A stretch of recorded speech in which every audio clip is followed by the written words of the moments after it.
హల్లెలూయా. దేవునికి మహిమ కలుగును గాక. అందరికీ ప్రభు అయిన యేసుక్రీస్తు నామంలో మీ అందరికీ నా వందనములు. ప్రియులారా, జాగ్రత్తగా గమనించండి. ఈరోజు చాలా ప్రాముఖ్యమైన విషయాన్ని గురించి మనం ప్రభు సన్నిధిలో మనం ఉన్నాం. బైబిల్ పరిశుద్ధ గ్రంథంలో ఆదికాండము 14వ అధ్యాయము 18వ వచనం నుండి 20వ వచనం వరకు జాగ్రత్తగా గమనించండి. మరియు షాలేము రాజు అయిన మెల్కీసెదెకు రొట్టెను ద్రాక్షారసమును తీసుకుని వచ్చెను. అతడు సర్వోన్నతుడగు దేవునికి యాజకుడు. అప్పుడతడు అబ్రహామును ఆశీర్వదించి, ఆకాశమునకు భూమికిని సృష్టికర్తయును సర్వోన్నతుడగునైన దేవుని వలన అబ్రహాము ఆశీర్వదింపబడునుగాక అనియు, నీ శత్రువులను నీ చేతికి అప్పగించిన సర్వోన్నతుడగు దేవుడు స్తుతింపబడునుగాక అనియు చెప్పెను. అప్పుడతడు అన్నిటిలో ఇతనికి 10వ వంతు ఇచ్చెను. అబ్రహాము గారు అన్నిటిలో నుండి సర్వోన్నతుడగు దేవుని యాజకుడికి అనగా మెల్కీసెదెకుకు 10వ భాగములు 10వ వంతులు ఇచ్చెను అని ఇక్కడ వ్రాయబడి ఉన్నది. ప్రియులరా, ఈ సందర్భం ధర్మశాస్త్రము మోషే ద్వారా దేవుడు ఇశ్రాయేలీయులకు ఇవ్వబడక ముందే ఉన్నది అని ఇక్కడ అందరికీ తెలుసు. కాబట్టి ఈ సందర్భాన్ని ఈ రోజున ప్రపంచవ్యాప్తంగా పాస్టర్స్ అందరూ క్రైస్తవులకు, క్రైస్తవ విశ్వాసులకు, మీకు మాకు అందరికీ చూపించి ఈ రోజున 10వ భాగములు ఖచ్చితంగా తప్పనిసరిగా విశ్వాసులకు పితరుడైన అబ్రహాము గారు ఇచ్చారు. కాబట్టి ఈ రోజున ప్రతి క్రైస్తవుడు చెల్లించాలి అని ఈ సందర్భాన్ని చూపించి అడగడం జరుగుతుంది. ప్రియులారా, ఇది అందరికీ తెలుసు. కాబట్టి దీనికి సంబంధించిన మాటను పౌలు భక్తుడు కూడా క్రొత్త నిబంధనలో అక్కడ కూడా చెప్పారు అని అంటున్నారు. ప్రియులారా, హెబ్రీయులకు రాసిన పత్రిక 7వ అధ్యాయము, హెబ్రీయులకు రాసిన పత్రిక 7వ అధ్యాయము మనం మొదటి నుంచి ప్రియులారా, మొదటి వచనం నుంచి చూద్దాం.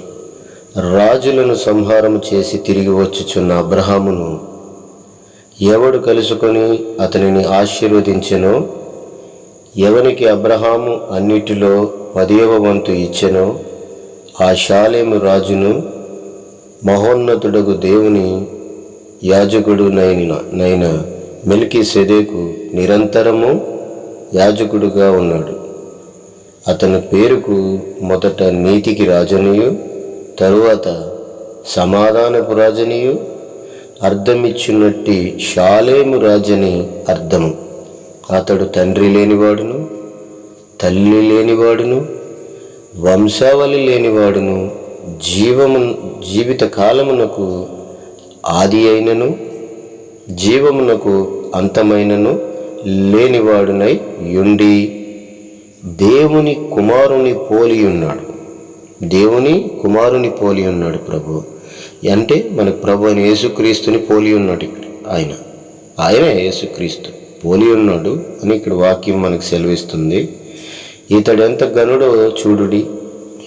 మూల పురుషుడైన అబ్రహాము అతనికి కొల్లగొన్న శ్రేష్టమైన వస్తువులలో కొల్లగొన్న శ్రేష్టమైన వస్తువులలో 10వ వంతు ఇచ్చెను.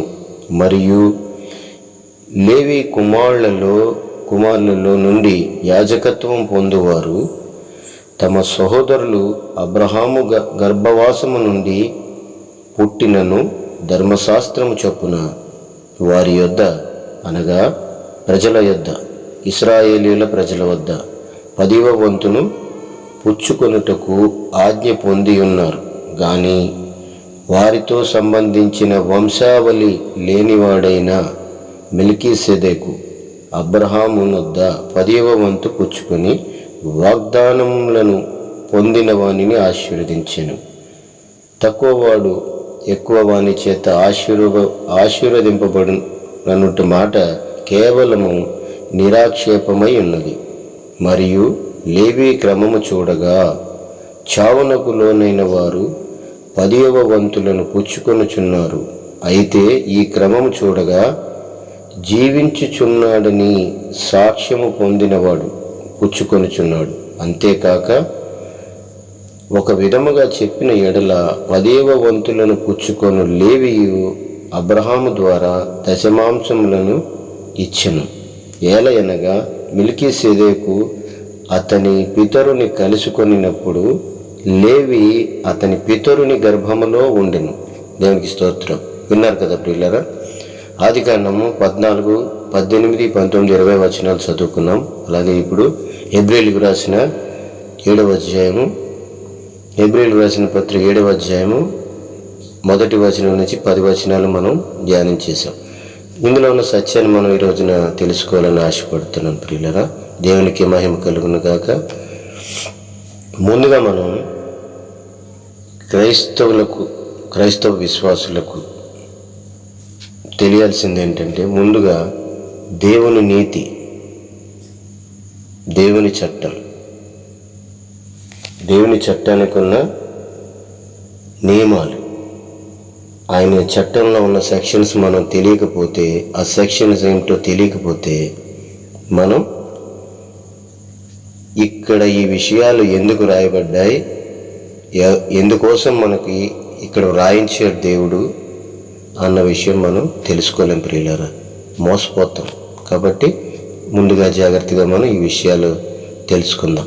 దేవుని చట్టాన్ని ముందు మనం తెలుసుకుందాం, ఆయన నీతిని కూడా మనం తెలుసుకోవాలి. కాబట్టి ముందుగా యెహెజ్కేలు గ్రంథం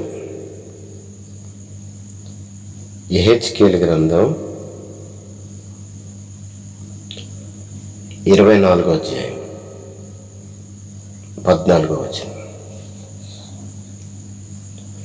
యెహోవానైన నేను మాట ఇచ్చి ఉన్నాను, అది జరుగును, నేను నెరవేర్చెదను, నేను వెనుక తీయను, కనికరింపను, సంతాపపడను. నీ ప్రవర్తనను బట్టి నీ క్రియలను బట్టి నీకు శిక్ష విధింపబడును. ఇది యెహోవా వాక్కు. దేవుని మాటల గురించి మనం కొన్ని విషయాలు తెలుసుకుంటున్నాం. అలాగే సంఖ్యాకాండము 23వ అధ్యాయం 19వ వచనం. ప్రియులారా, దేవుడు అబద్ధమాడుటకు ఆయన మానవుడు కాడు, పశ్చాత్తాపపడుటకు ఆయన నరపుత్రుడు కాడు. ఆయన చెప్పి చేయకుండునా, ఆయన మాట ఇచ్చి స్థాపింపకుండునా, మాట ఇచ్చి జరిగింపకుండునా, నెరవేర్చకుండునా, ఆయన మాట ఇచ్చి చేయకుండుటకు తప్పిపోవుటకు నరుడు కాడు అని దేవుడి గురించి మనం కొన్ని విషయాలు, ఆయన గుణ లక్షణాల గురించి, ఆయన తత్వం గురించి మనం కొన్ని మాత్రమే తెలుసుకున్నాం. చాలా ఉన్నాయి ప్రియులారా.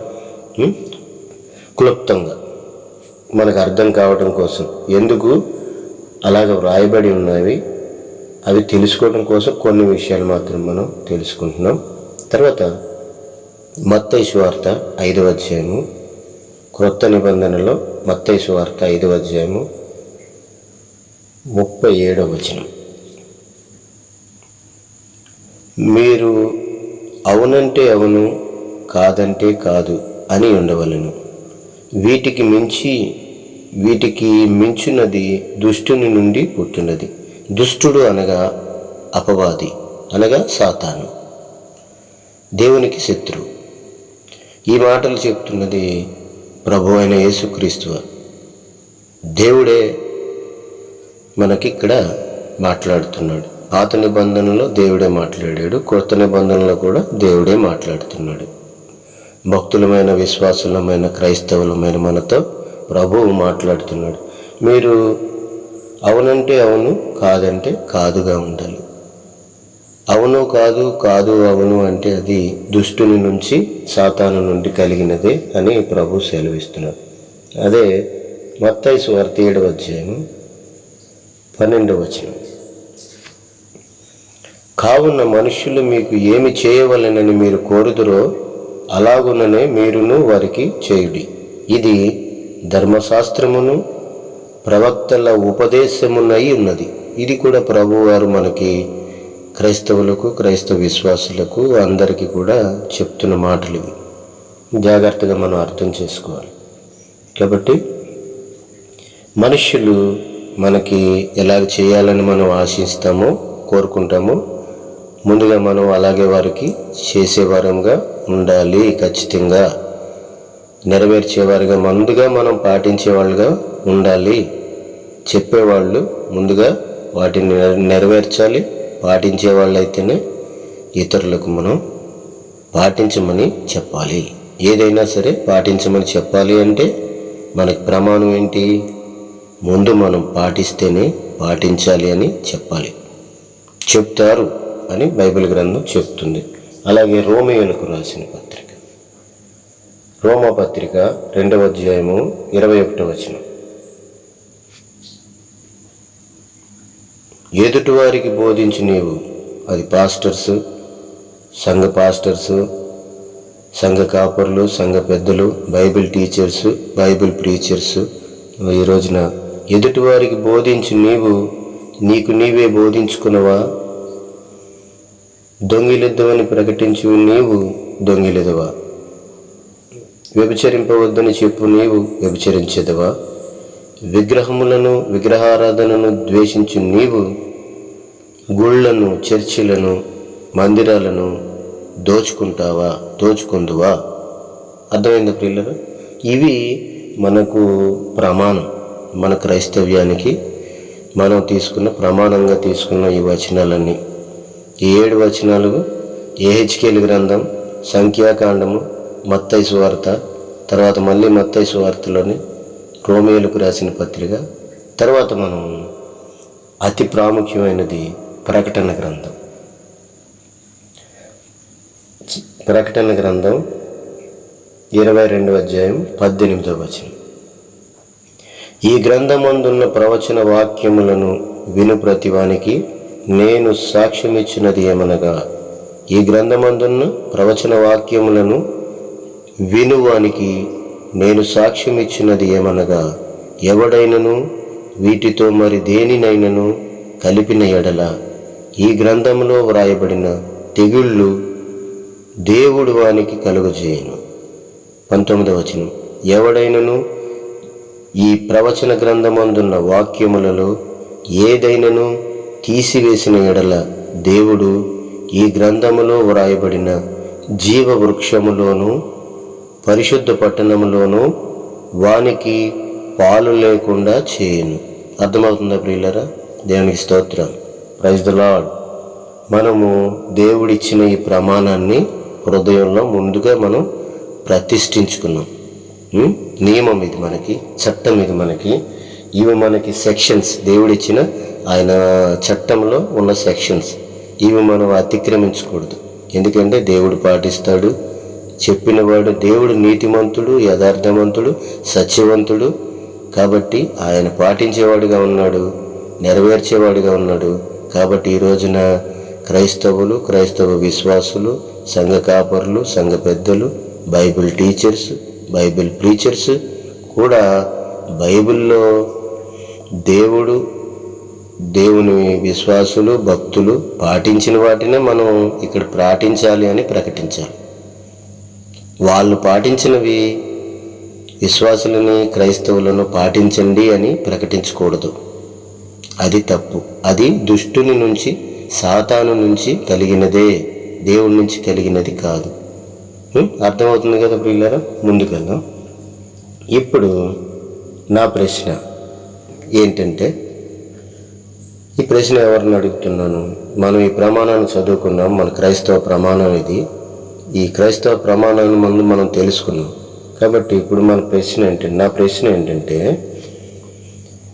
ఇప్పుడు ఆదికాండంలో ముందుగా చదువుకున్నాం. ఆదికాండం 14వ అధ్యాయం 20వ వచనంలో ఆది పితరుడు, విశ్వాసులకు తండ్రి అయిన అబ్రహాం గారు మెల్కీసెదెకుకు కొల్ల సొమ్ముల నుండి శ్రేష్టమైన వాటిని 10వ వంతుగా దశమ భాగములుగా చెల్లించినని మనం చదివాము.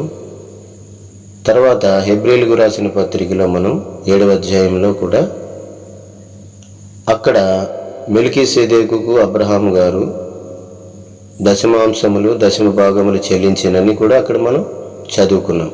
కాబట్టి ఇప్పుడు నా ప్రశ్న ఏంటంటే, దేవుడు ఈ మాటలని క్రైస్తవ విశ్వాసులను, మిమ్మల్ని నన్ను దేవుడు దశమ భాగములు చెల్లించండి, పాస్టర్స్కి కానీ చర్చిస్ కానీ, సంఘ కాపర్లకు, సంఘ పెద్దలకు, బైబిల్ టీచర్స్కి, బైబిల్ ప్రీచర్స్కి, క్రైస్తవ విశ్వాసులు దశమ భాగాలు చెల్లించాలి అని చెప్పటం కోసం ఇవి రాయించారా ప్రియులరా? నా ప్రశ్న మీరు గమనించాలి బాగా. ఈ మాటలు ఆదికాండంలోను హెబ్రీ పత్రికలోను దేవుడు వ్రాయించింది మనము కూడా అబ్రహాము గారు చెల్లించినట్టుగా దశమ భాగాలు చెల్లించాలి అని చెప్తున్నాడు ఆ దేవుడు క్రైస్తవ విశ్వాసులకు. అందుకోసమే ఇక్కడ రాయించాడా? దీని అర్థం అదా? నేను క్లియర్గా అడుగుతున్నాను, నాకు క్లియర్గా జవాబు చెప్పండి. ఎందుకు అడుగుతున్నాను? ఈ విషయం అందరికీ తెలియాలి. ఈ విషయంలోనే ప్రపంచవ్యాప్తంగా, ఒక్క ఇండియాలో కాదు, ఒక ఆంధ్రప్రదేశ్లో కాదు, ఒక తెలంగాణలో కాదు, ప్రపంచవ్యాప్తంగా క్రైస్తవ విశ్వాసులను ఈ గొర్రె చర్మం కప్పుకున్న క్రూరమైన తోడేళ్ళు ఉన్నారు కదా, ఈ సంఘ కాపర్లు, సంఘ పెద్దలు, బైబిల్ టీచర్సు, అలాగే బైబిల్ ప్రీచర్స్, వీళ్ళందరూ ఇవి రెండు చూపించి క్రైస్తవులను మోసం చేసి దశమ భాగాలు తీసుకుంటున్నారు. కాబట్టి నాకు దేవుడు ఈ విషయాలను ఇందుకోసమే రాయించాడా? నా ప్రశ్నకు జవాబు వాక్యానుసారంగా క్రొత్త నిబంధన, దేవుడు క్రొత్త నిబంధన ప్రకారం, అనగా దేవుడు తన స్వరక్తం ఇచ్చి కల్వరి శిలువలో పాత నిబంధనను కొట్టివేసి తన రక్తం ద్వారా క్రొత్త నిబంధనను చేసాడు. అది కూడా చదువుకున్నాం. అదేంటి? లూకాసు వార్త 22వ అధ్యాయం 20వ వచనం ప్రియులరా. ఆ ప్రకారమే భోజనమైన తర్వాత ఆయన గిన్నెయు పట్టుకుని, ఈ గిన్నె మీ కొరకు చిందింపబడుతున్న నా రక్తం వలననైన క్రొత్త నిబంధన. ఈ గిన్నె మీ కొరకు చిందింపబడుచున్న నా రక్తము వలనైన క్రొత్త నిబంధన. దేవునికి స్తోత్రం. మనం ఇప్పుడు క్రొత్త నిబంధన సంబంధులు, పాత నిబంధన సంబంధులము కాదు, మన యూదులము కాదు, ఇశ్రాయేలీలము కాదు, మనము అన్యులలో నుండి క్రైస్తవులుగా మారిన క్రైస్తవ విశ్వాసులము. కాబట్టి మనం క్రొత్త నిబంధన సంబంధులు, మనం శిలువ సాక్షులు. దేవునికి స్తోత్రం. కాబట్టి నేను అడుగుతున్నాను, ఈ బైబిల్ టీచర్స్ని, సంఘ కాపరులను, సంఘ పెద్దలను, బైబిల్ ప్రీచర్స్ని అందరినీ కూడా ప్రేమపూర్వకంగా నా ప్రశ్నకు జవాబు చెప్పాలని ప్రభు పేరిట మనవి చేస్తున్నాను. అదేంటి ఎలాగ అడుగుతున్నాను అంటే, అది కూడా వాక్యానుసారంగానే అడుగుతున్నాను. నా ప్రశ్నకు జవాబు చెప్పండి. పేతురు రాసిన మొదటి పత్రిక 3వ అధ్యాయము 15వ వచనం ప్రకారం మిమ్మల్ని అడుగుతున్నాను. అది ఎలాగంటే, పేతురు 3:15, నిర్మలమైన మనస్సాక్షి గలవారై, ప్రతి ఒక్కరు కూడా నిర్మలమైన మనస్సాక్షి గలవారై మీలో ఉన్న నిరీక్షణను గూర్చి మిమ్మల్ని హేతువు అడుగు ప్రతివానికి సాత్వికముతోనూ భయముతోనూ సమాధానము చెప్పుటకు ఎల్లప్పుడూ సిద్ధముగా ఉండి మీ హృదయములయందు క్రీస్తును ప్రభువుగా ప్రతిష్ఠించుడి. దేవునికి స్తోత్రం కలుగును గాక. అర్థమైందా ప్రియులారా? నేను అడిగిన ఈ ప్రశ్నకి మీరు ప్రభువుని మీ హృదయంలో ప్రతిష్ఠించుకుని సాత్వికముతోను భయముతోను వణుకుతోను నాకు సమాధానం మీరు ఇవ్వాలి. ఈ సమాధానం ప్రపంచవ్యాప్తంగా, దేశవ్యాప్తంగా, ప్రతి చోట ఈ వాక్యాన్ని వింటున్న ప్రతి ఒక్కరికి కూడా ఈ సమాధానం కావాలి. జవాబు వాళ్ళకి తెలియాలి ఖచ్చితంగా. కాబట్టి నా సెల్ ఫోన్ నెంబర్ కూడా మీకు ఈ సందర్భంలో చెప్పాలని ఆశపడుతున్నాను. నా సెల్ ఫోన్ నెంబర్ 7013645159. జాగ్రత్తగా గమనించండి. 7013645159. దయచేసి నాకు తెలియచేయండి. దేవునికి స్తోత్రం కలుగును గాక. ముందుకు వెళ్ళిపోతాం. కాబట్టి ప్రియులారా, ఇప్పుడు మనం ప్రమాణాన్ని చదువుకున్నాం. నా ప్రశ్న కూడా మీకు పూర్తిగా అర్థమైంది. ఏంటంటే, ఇప్పుడు దశమ భాగములు దేవుడు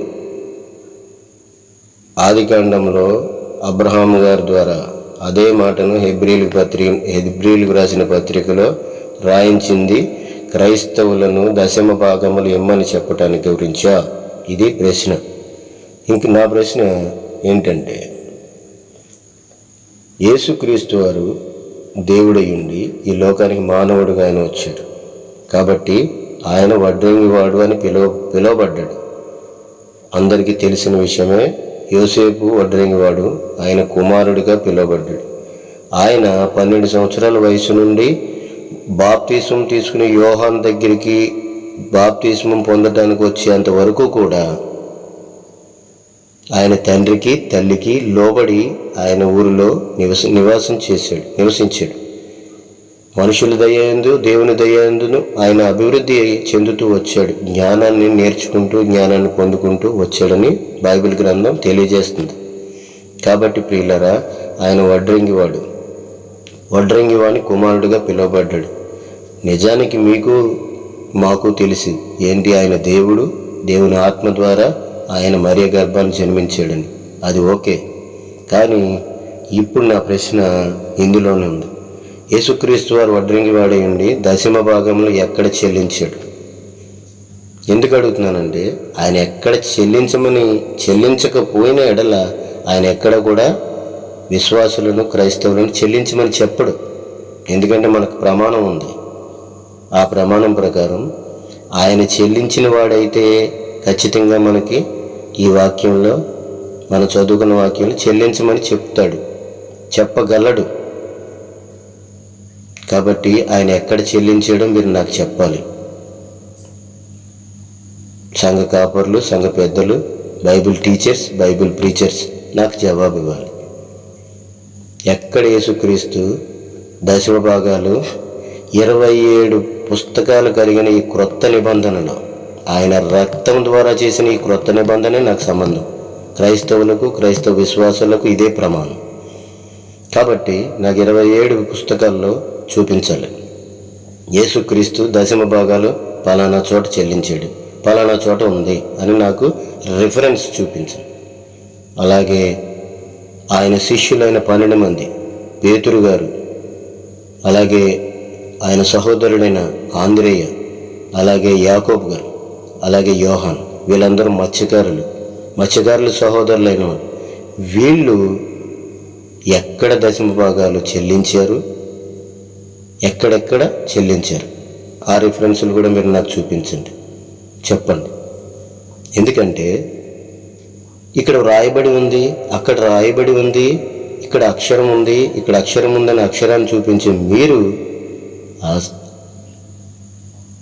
చెప్పేదాన్ని బట్టి క్రైస్తవులు దశమ భాగాలు చెల్లించాలా, క్రైస్తవ విశ్వాసులు దశమ భాగాలు ఇప్పుడు చెల్లించాలా క్రొత్త నిబంధన ప్రకారం తెలుసుకోవాలనుకుంటున్నాను. కాబట్టి మీరు దయచేసి నాకు యేసుక్రీస్తు వారి అపోస్తులు, శిష్యులు ఎక్కడ దశమ భాగాలు చెల్లించారు, వాళ్ళు చెప్పే ప్రతి సందర్భం మమ్మల్ని చెల్లించటం గురించా, లేకపోతే ఆ సందర్భం దేనికోసం చెప్పబడింది, అది మీరు నాకు చెప్పాలి.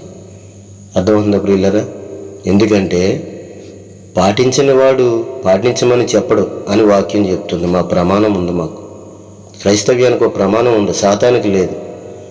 యేసుక్రీస్తు వారికి ఉంది, దేవుడు ఆయన శిష్యులకు ఉంది ఆ ప్రమాణం. ఇక్కడ ఉంది కదా, ఇక్కడ అక్షరాలు కనిపిస్తున్నాయి కదా అని చెప్తే కుదరదు. యేసుక్రీస్తు వారు ఎక్కడ పాటించారు? ఆయన పాటించకుండా పాటించమని చెప్పడు. ఇది ప్రమాణం. యేసుక్రీస్తు శిష్యులైన అపోస్తలులు ఎక్కడ పాటించారు? పాటించకపోతే ఎక్కడన్నా రాయబడి ఉంటే ఆ సందర్భం మమ్మల్ని పాటించమని కాదు. ఎందుకంటే పాటించిన వాడు పాటించమని చెప్పకూడదు. ఇది మా ప్రమాణం. క్రైస్తవులందరికీ కూడా క్రైస్తవ్యానికే ఇది ప్రమాణం. పాటించినప్పుడే పాటించమని వ్రాయిస్తాడు దేవుడు. దేవుడు పాటించినది, దేవుని శిష్యులు పాటించినది అన్యజనంలో నుంచి క్రైస్తవులుగా మారిన విశ్వాసుల మీద ఈ భారమైన కాడిని పెట్టమని దేవుడు చెప్పడో. దేవుడు అలాంటి వాడు కాదు. ఆయన యథార్థవంతుడు, సత్యవంతుడు, నీతిమంతుడు. ఆయనలో సత్యము తప్ప అబద్ధం లేదు. అబద్ధం ఉన్నది సాతానులో, మీలో, గొరిచర్మం కప్పుకున్న మీ అందరిలో ఉంది. ఎందుకంటే మీరు సాతాను సంబంధులు, సాతాను అనుచరులు, సాతాను పిల్లలు కాబట్టి, వాడు అబద్ధానికి జనకుడు కాబట్టి, మీ తండ్రి కాబట్టి మీలో సత్యము ఉండదు, మీలో అసత్యమే ఉంటుంది. కాబట్టి దయచేసి ఈ రోజున క్రైస్తవులకు, క్రైస్తవ విశ్వాసులకు ఈ సత్యం తెలియాలి. కాబట్టి నేను అడుగుతున్నాను. నా సెల్ నెంబర్ కూడా ఇచ్చాను. దయచేసి నాకు జవాబు 27 పుస్తకాలు కలిగిన క్రొత్త నిబంధన నుండి నాకు జవాబు ఇవ్వండి. క్రైస్తవులందరూ కూడా తెలుసుకోవాలి. సరే ప్రియులారా, ముందుకు వెళ్దాం. ఇప్పుడు మనం కొంచెం సత్యాన్ని మనం తెలుసుకుందాం. ఏంటంటే అసలు హెబ్రీయులకు రాసిన పత్రిక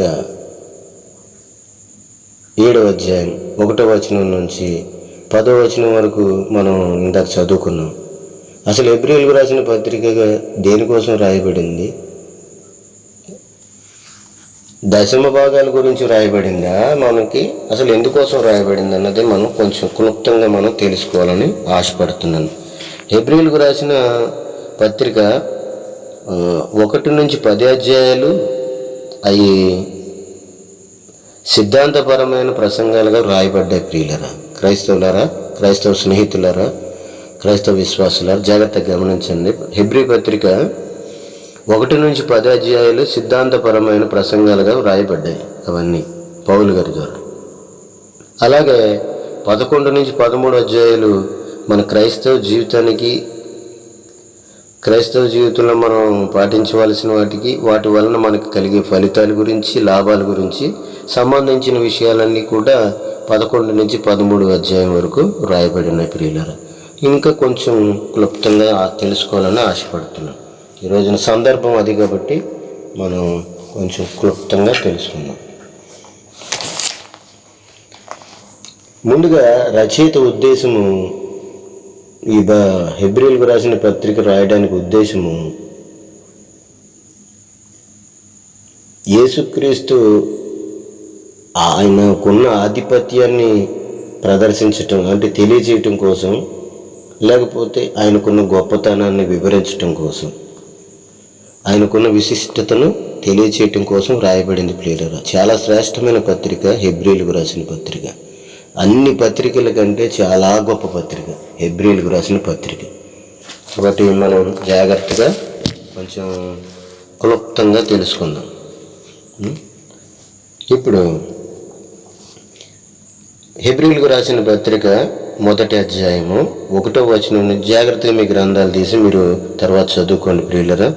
హెబ్రీయులకు రాసిన పత్రిక 1వ అధ్యాయము 1వ వచనం నుంచి 3వ వచనం వరకు మీరు సరిగ్గా చదువుకున్నట్టయితే, ధ్యానించినట్టయితే యేసుక్రీస్తు ప్రవక్తల కంటే గొప్పవాడని మీకు అక్కడ క్లియర్గా స్పష్టంగా అర్థమవుతుంది.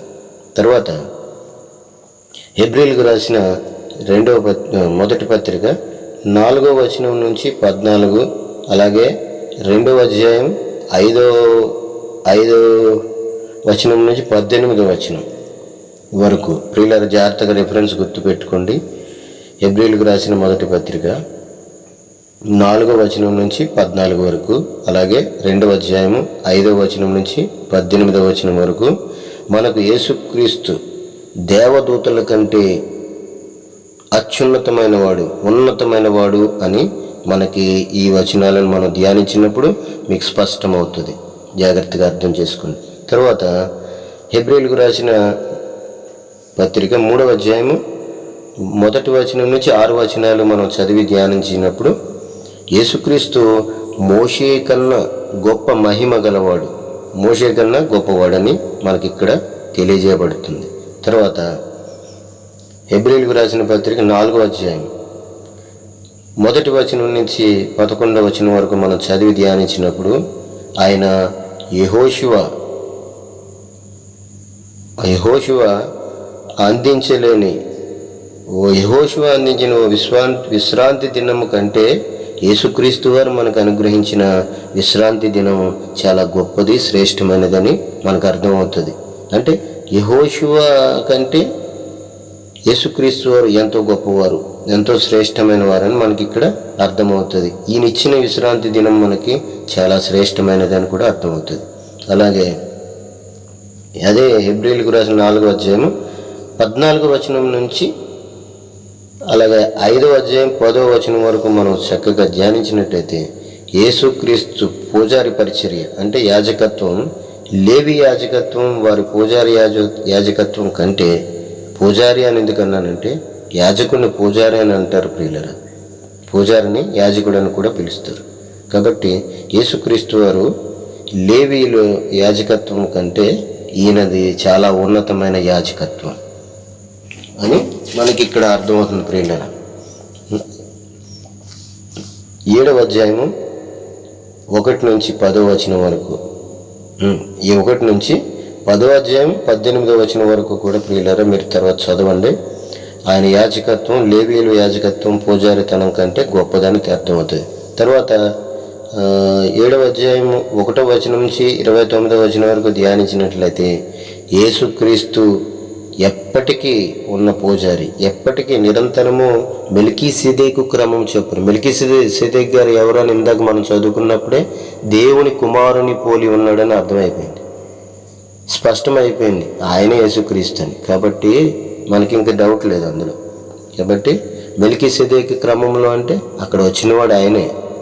అలాగే షద్రక్, మెషక్, అబేద్నెగోలు దానియేలు గ్రంథంలో షద్రక్, మెషక్, అబేద్నెగోల దగ్గర వాళ్ళ ముగ్గురిని అగ్నిగుండంలో పాడవేసినప్పుడు 4 దూతగా కనిపించిన తెల్లని వస్త్రాలు వేసుకున్న దూత కూడా మన ప్రభు అయిన యేసుక్రీస్తు వారని మనకు తెలుసు. జ్ఞానం ఉన్న ఎవరికైనా తెలుసు ప్రియులారా. కాబట్టి మనం ముందుకెళ్ళిపోదాం. తర్వాత 8వ అధ్యాయం 1వ వచనం నుంచి 13వ వచనం వరకు మనం చక్కగా ధ్యానిస్తే యేసుక్రీస్తు పాత నిబంధనను తీసివేసి క్రొత్త నిబంధనకు మధ్యవర్తి అయి ఉన్నాడని స్పష్టంగా తెలుస్తుంది ప్రియులారా. పాత నిబంధనను కొట్టివేసి కొత్త నిబంధనకు విశ్వాసులకు దేవునికి మధ్యవర్తి అని అర్థమవుతుంది. అలాగే హెబ్రీయులకు రాసిన పత్రిక 9వ అధ్యాయం 1వ వచనం నుంచి 29వ వచనం వరకు మనం ధ్యానించినప్పుడు మనకి యేసుక్రీస్తు ఆయన పరిశుద్ధ రక్తాన్ని తీసుకుని పరలోక సంబంధమైన అతి పరిశుద్ధ స్థలంలోకి వెళ్ళారు అని మనకు ఉంటుంది ప్రియులారా. ఈ లోక సంబంధమైన పరిశుద్ధ స్థలం కాదు, ఈ లోక సంబంధమైన యెరూషలేములో ప్రవేశించలేదు ఆయన పరిశుద్ధ రక్తం తీసుకుని ఎక్కడ ప్రవేశించారు? పరలోక సంబంధమైన యెరూషలేములో అతి పరిశుద్ధ స్థలంలోనికి ప్రవేశించారని మనకు అర్థమైపోతుంది ప్రియులారా. దేవునికి స్తోత్రం.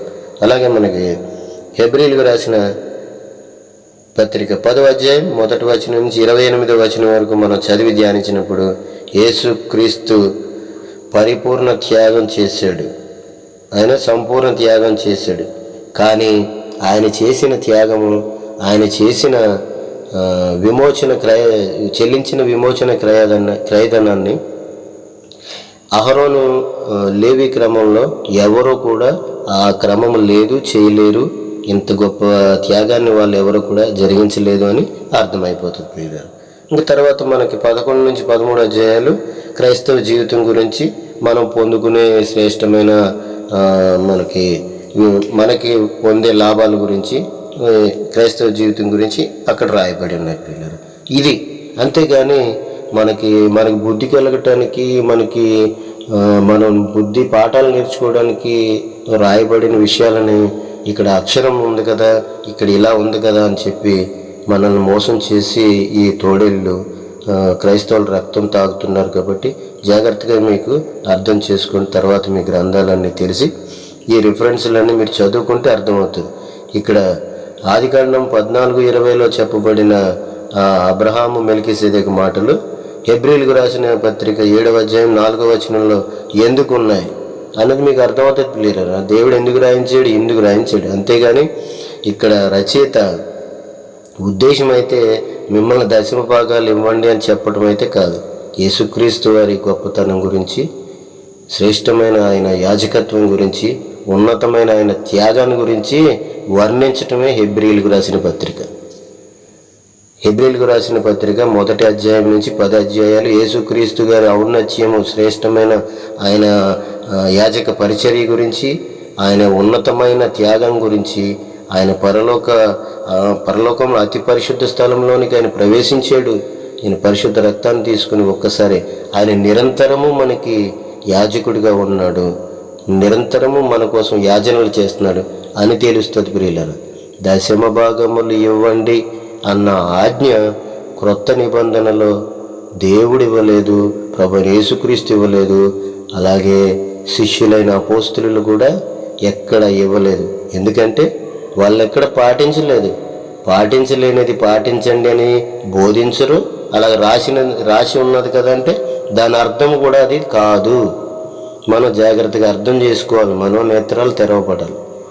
వాగ్దానం పొందుకుని ఆత్మను కలిగి ఉంటేనే ఇవన్నీ అర్థమవుతాయి ప్రియులారా. లేకపోతే మీరు బైబిల్ చదివినప్పుడు మనకి వాక్యము చదివినప్పుడు వాక్యము అక్షరాలుగానే మీకు అర్థమవుతుంది. కాబట్టి అక్షరము ఏం చేస్తుందో మనం కొంచెం చదువుకుందాం. కొరింథీయులకు రాసిన 2వ పత్రిక 3వ అధ్యాయం 6వ వచనం ఇంత స్పష్టంగా ఉంది ఇక్కడ. ఆయనే మమ్మును క్రొత్త నిబంధనకు, ఆయన అంటే ఎవరు? ప్రభువైన యేసుక్రీస్తు. ఆయనే మమ్మును క్రొత్త నిబంధనకు అనగా అక్షరమునకు కాదు గాని ఆత్మకే పరిచారకుల మగుటకు మాకు సామర్థ్యము కలిగించి ఉన్నాడు. అక్షరము చంపును, అక్షరం చంపుతుందంట. అది మీరు గ్రహించుకోవాలి. మరి ఇక్కడ అలాగుంది కదండి, ఇక్కడ అక్షరం ఉంది కదండి. అక్షరం ద్వారానే ఆనాడు సాతాను యేసుప్రభువుని ధర్మశాస్త్రం అనే అక్షరం ద్వారానే ఆయనను చంపాడు. సిలువలో ఆయనను చంపారు. సాతాను సైన్యం చంపింది. సాతాను అంటే ఆడు ఆత్మడు. సాతాను సైన్యం చంపింది. ఈరోజు సాతాను సైన్యం మిమ్మల్ని చంపుతుంది ఈ అక్షరాలు చూపించి.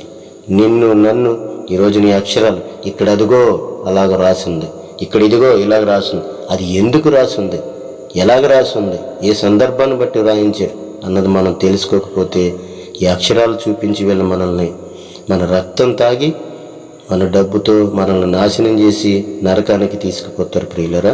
కాబట్టి జైతో జాగ్రత్తగా మీరు వాక్యాన్ని గమనించాలని ప్రేమపూర్వకంగా మీకు మనవి చేసుకుంటున్నాను. అక్షరము చంపును కానీ ఆత్మ జీవింపు చేయను. శరీరం కేవలం నిష్ప్రయోజనము, ఆత్మయే జీవింపు చేయుచున్నది. క్షయమైన ఆహారం కోసం కష్టపడకండి, అక్షయమైన ఆహారం కోసమే మీరు కష్టపడండి. అంటే ఏంటి అక్షయమైన ఆహారం? పరిశుద్ధాత్మ అనగా వాక్యము. అంతే ప్రియులరా. కాబట్టి మనం జాగ్రత్తగా అర్థం చేసుకోవాలి. ఈ దుష్టులు దుర్మార్గులు మోసం చేస్తున్నారని మనం తెలుసుకోవాలి. ప్రభువు పాటించలేనిది, ప్రభువు చెల్లించలేనిది ఆ భారమైన కాడి మన మీద పెట్టరు. కాబట్టి మనం ఇంకా ముందుకెళ్ళి కొన్ని విషయాలు తెలుసుకుందాం. అపోస్తుల కార్యములు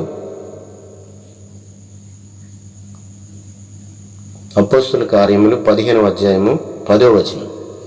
దేవునికి స్తోత్రం కలుగును గాక. జాగ్రత్తగా మీ గ్రంథాలు పరిశీలించండి. నేను నా తండ్రి ఆజ్ఞను, దేవునికి స్తోత్రం. అపోస్తుల కార్యములు 15వ అధ్యాయము 10వ వచనం. గనుక మన పితరులైనను మనమైనను మోయలేని కాడిని శిష్యుల మెడ మీద పెట్టి మీరెందుకు దేవునిని శోధించుచున్నారు? జాగ్రత్తగా వినండి. గనుక మనమైనను మన పితరులమైనను మోయలేని కాడిని శిష్యుల మెడ మీద పెట్టి మీరెందుకు దేవునిని శోధిస్తున్నారు? వీళ్ళందరూ దేవుని శోధిస్తున్నారు. అది మీరు తెలుసుకోలేకపోతున్నారు. శిష్యులు అంటే మనమే ప్రియులారా, ఎవరో కాదు, మనమే.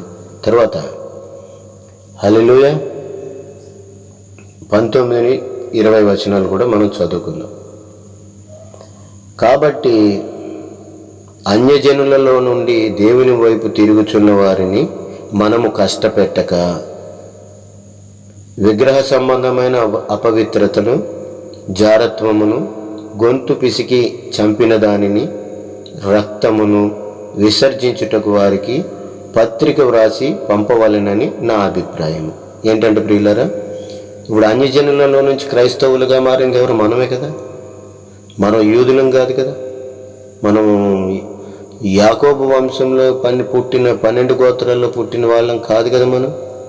అందుకు మనందరం అన్యులలో నుండి క్రైస్తవులుగా మారిన వాళ్ళం. ఇక్కడ ఎవరో నేను పుట్టు క్రైస్తవుడు, గిట్టు క్రైస్తవుడు ఎవరో లేరు. అసలు క్రైస్తవుడు పుట్టుకతో ఉండడు, తిరిగి జన్మిస్తేనే క్రైస్తవుడు. ఆత్మతోనూ సత్యముతోనూ, అనగా నీటి ద్వారా ఆత్మ ద్వారా తిరిగి జన్మించిన వాడే క్రైస్తవుడు. నాకు పుడితే ఎవరు కూడా ఆడు క్రైస్తవుడు కాడు, మీకు పుట్టినవాడు ఎవడు కూడా క్రైస్తవుడు కాడు. క్రీస్తులో తిరిగి జన్మించిన వాడే క్రైస్తవుడు. అది మీకు యోహాను సువార్తలో ఉంటుంది, 3వ అధ్యాయంలో 3:5 చదువుకుంటే మీకు నీటి మూలంగాను ఆత్మ మూలంగాను జన్మించిన వాడే క్రైస్తవుడు. దేవునికి స్తోత్రం. కాబట్టి ప్రియులరా, ఇక్కడ ఏమనుంది? అన్యజనులకి ఏమేమి ఆజ్ఞలు ఉన్నాయి ఇక్కడ? అన్యజనుల నుంచి విగ్రహారాధన సంబంధమైన అపవిత్రతను, జారత్వమును, గొంతు పిసికి చంపిన దానిని, రక్తమును. ఇంతే ప్రియులరు. ఏంటిది?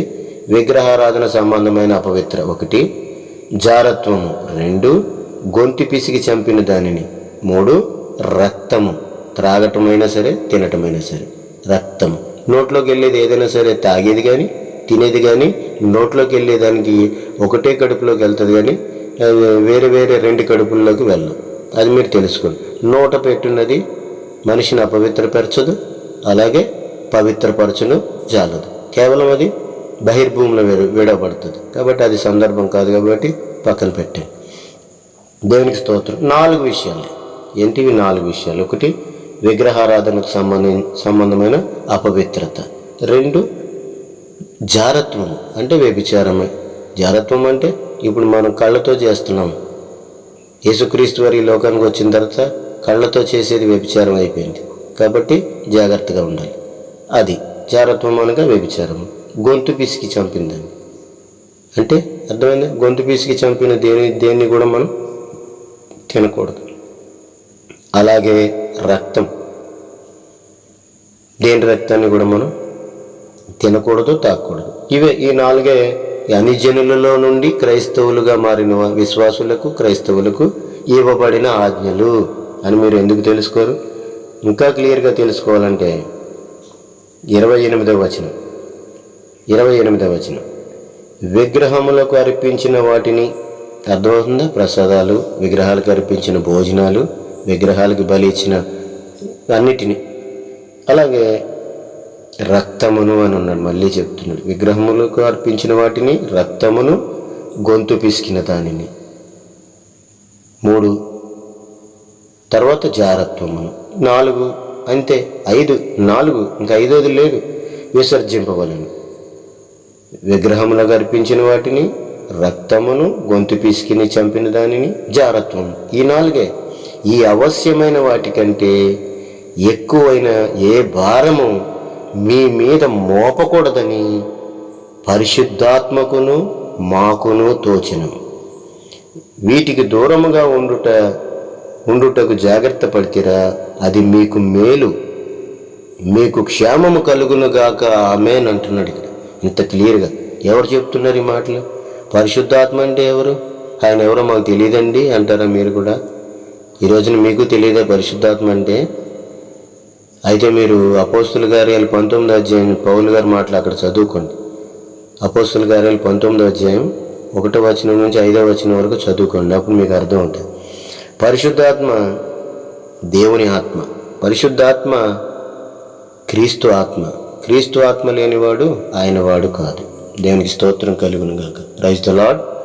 అది ఇక్కడ దేవుడే, పరిశుద్ధాత్మ అంటే దేవుడే. ఆ శరీరధారిగా వచ్చిన వాక్యమే ఈ రోజున ఆయన పరలోకంలో ఉండి ఇప్పుడు ఆత్మరూపిగా ప్రతి క్రైస్తవుల్లోనే ఇప్పుడు నివసిస్తున్నాడు. ఆనాడు అపోస్తలులు శిష్యులలో ఆయన ఆత్మరూపిగా ఉండి మాట్లాడాడు. కాబట్టి ఇక్కడ మాట్లాడుతున్నాడు ఎవరు? పరిశుద్ధాత్మకును మాకును తోచెను, ఇది తప్ప అన్యులలో నుండి క్రైస్తవులుగా మారిన వాళ్ళకి ఎవరికి కూడా ఏ భారమైన కాడి మోపకూడదు. పాత నిబంధనకు సంబంధించిన ధర్మశాస్త్రం కానీ, అలాగే ఆదికాండం 14:20 చూపించి, ఇలాగే హెబ్రీ 7:1-10 వచనాలు చూపించి మోసం చేయకూడదు, మోసపోకూడదు అని ఈ రోజున మనం జాగ్రత్తగా వాక్యానుసారమైన వివరణ దేవుడి మహాకృపను బట్టి తెలుసుకుంటున్నాం ప్రియులరా. కాబట్టి ఇంకా కొంచెం ముందుకు వెళ్ళి మనం ఎందుకు గ్రహించుకోలేకపోతున్నామో కూడా జాగ్రత్తగా క్లుప్తంగా కొన్ని విషయాలు మాత్రం తెలుసుకుందాం.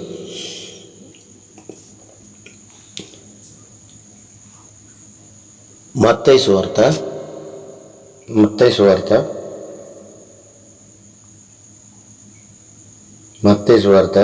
10వ అధ్యాయము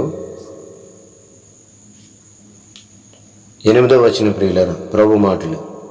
రోగులను స్వస్థపరచుడి, చనిపోయిన వారిని లేపుడి, కుష్టు రోగులను శుద్ధులనుగా చేయుడి, దెయ్యములను వెళ్ళగొట్టుడి, ఉచితముగా పొందితిరి, ఉచితముగా ఇయ్యుడి.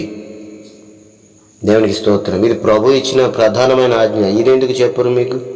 ఇవి కనిపించట్లేదా కళ్ళకి వాళ్ళకి? ఇది అవసరం లేదా? ఇది ప్రధానమైన ఆజ్ఞ కాదా? ఇది ప్రధానమైన ఆజ్ఞ అసలు. దేవునికి స్తోత్రం.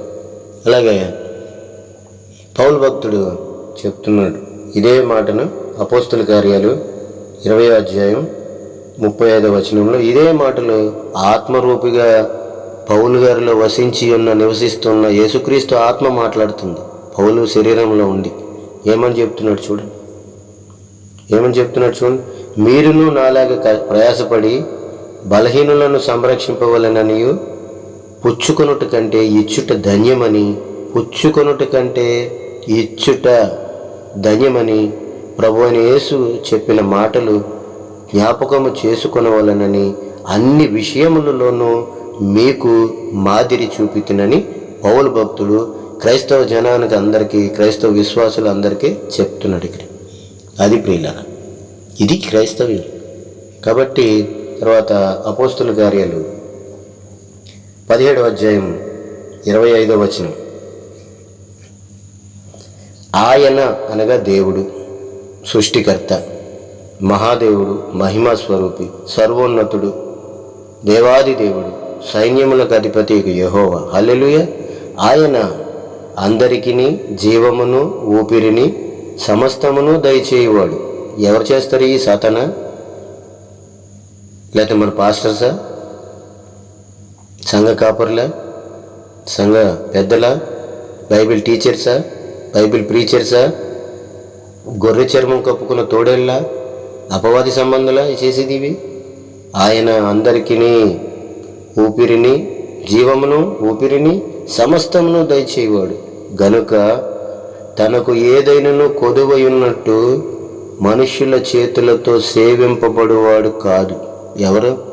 దేవుడు, సృష్టికర్త, యేసుక్రీస్తు.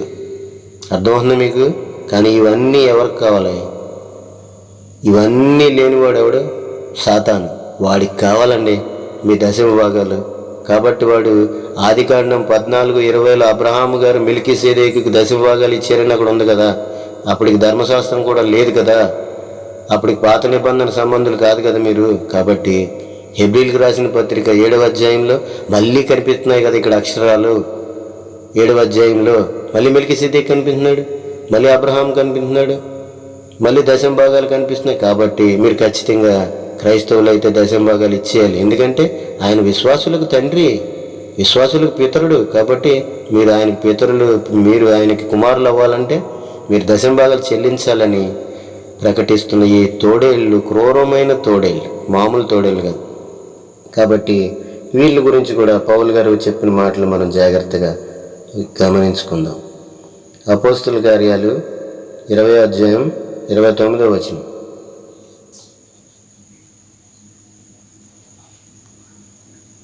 దేవునికి స్తోత్రం. హల్లెలూయా. పౌలు గారి మాటలు జాగ్రత్తగా వినండి. నేను వెళ్ళిపోయిన తర్వాత క్రూరమైన తోడేళ్ళు మీలో ప్రవేశించునని నాకు తెలియను, వారు మందను కనికరింపరు.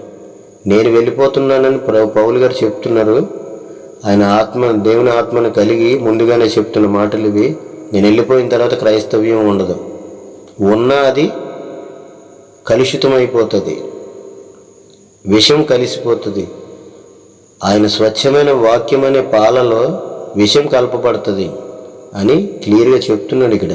అర్థం చేసుకోండి ప్రియులారా, మనోనేత్రాలు మీరు తెరవబడాలి. దేవునికి స్తోత్రం. నేను వెళ్ళిపోయిన తర్వాత క్రూరమైన తోడేళ్ళు అంట, మామూలు తోడేళ్ళు కాదు, క్రూరమైన తోడేళ్ళు మీలో ప్రవేశించిన. మీలో అంటే మనలోని క్రైస్తవుల్లో, క్రైస్తవ్యములో అంటే ప్రపంచవ్యాప్తంగా, ఆంధ్ర అని తెలంగాణ అని ఈ రాష్ట్రము ఆ దేశం అని కాదు, ప్రపంచవ్యాప్తంగా క్రైస్తవ్యంలో క్రూరమైన తోడేళ్ళు ప్రవేశిస్తాయి, నేను వెళ్ళిపోతున్నాను అని ఆయన చెప్తున్నాడు. ఆనాడు చెప్పాడు, అప్పుడే ప్రవేశించినాయి. ఇప్పుడు లేవనుకుంటున్నారా? అన్నీ అవే. పౌలు గారు వెళ్ళిన తర్వాత విషం కలపబడింది. స్వచ్ఛమైన దేవుని వాక్యములో విషయాన్ని కలిపి చెరుపుతున్నారు.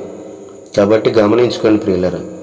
తర్వాత అదేవిధంగా పౌలు భక్తుడు చెప్పాడు, అలాగే జరుగుతుంది. కాబట్టి మనం ఈ రోజున ఎలా ఉండాలో కూడా ఆయన చెప్పారు. ఎలాగంటే అపోస్తుల కార్యములు